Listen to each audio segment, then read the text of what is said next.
there's a lot of really interesting stuff when we were digging into the film. I think Mark and I, got a little bit higher on him just going through the film to, see what stuff we want to talk about here. I mean, his playmaking ability is incredible. Talk about doing off script stuff, but I mean, arm talent is ridiculous, and so we're going to get into that. Obviously, Heisman winner, and you can have an argument on how winning your team is and whether or not the player in that position is actually worthy of the Heisman in relation to that. But the film absolutely speaks for itself on how valuable he is to his team.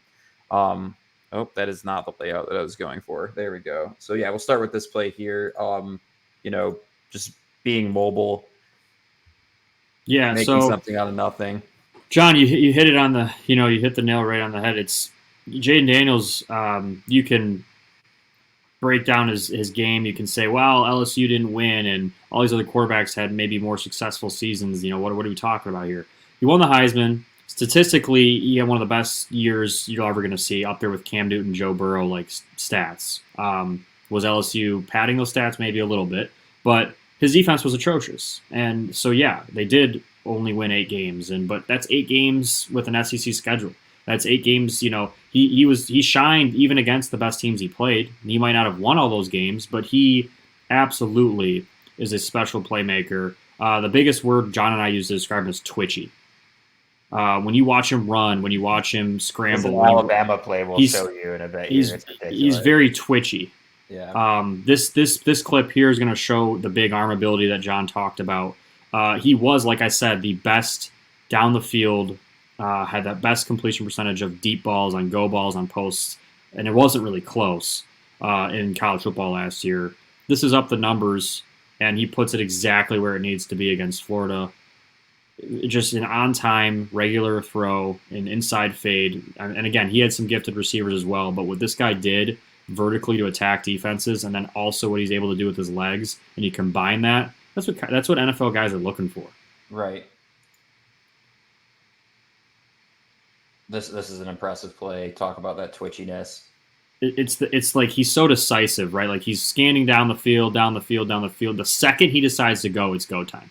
And that's what I mean by like his twitchiness and his change of direction, his decision to go from dropping back to pass to running it. It catches you off guard, and it's like sneaky because I think in just a straight, like, I don't know if he's going to run like a crazy 40 time or anything. I don't think he's like Lamar Jackson or anybody like that in terms of speed, but his game speed and how he runs makes him faster on the football field than in any sort of combine drill. So I don't know if he's going to test very well. People are going to be like, oh, wow, he looked a lot faster on tape. I think sometimes that's a good thing. Like that's some guys the speed are faster. That matters more. That's the speed that matters more. Exactly. Is this the play that I'm talking? Yeah, this is the ankle. Yeah, this is one of the ridiculous. This is against Alabama again, tie game, third quarter. Scrambles out, stops on a dime, and literally, I think this Alabama player got hurt on this play. Like literally hurt his ankles. Again, extending. Watched his lower leg coming in. It's the suddenness, right? The sudden stop. Oh, man. It's and a lot of people too talk as you see him take a big hit here at the end of the clip.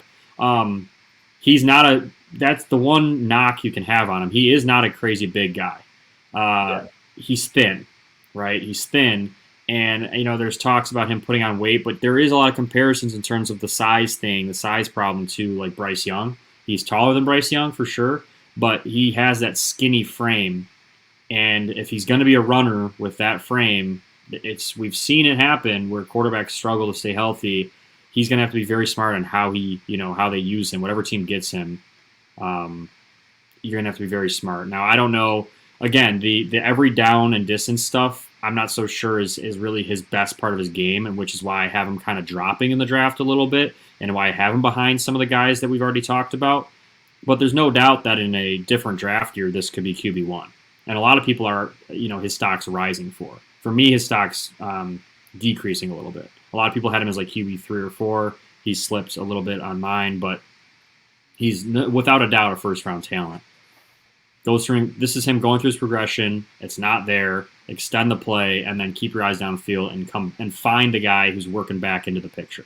Alabama did a good job defending. It's just a crossing route combination.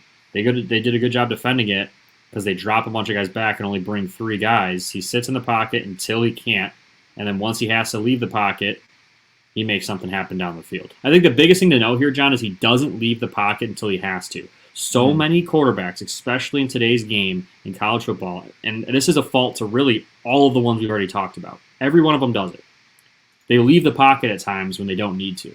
Right. And it's a almost like they're more comfortable doing that. Like Caleb Williams he'll scramble even when he doesn't necessarily have that pressure forcing him out of the pocket. And Right. some quarterbacks will do this on purpose because it puts the defense in a pickle. You notice there he doesn't do it because he didn't have to. But This it's is back to the conversation of like, what's your first instinct, right? Like, it's really Right. hard to coach people out of those first instincts. If your first, thing that you want to do as a quarterback is to start running, right? That can be a problem. It's a hard habit to break. And I'll agree, Mark. He's obviously very mobile. But I noticed the same thing. We were going through his film. Is like, no, he'll sit in the pocket and try to make something happen for as long as he can. But like you said, when he makes the decision to run, there's no hesitation about it. He's No taking hesitation. the ball into his hands and going.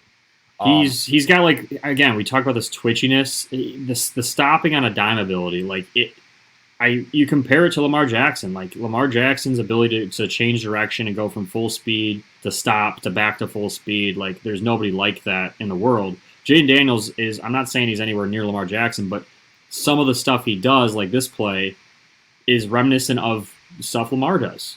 There's just no doubt about it. You can't even deny it.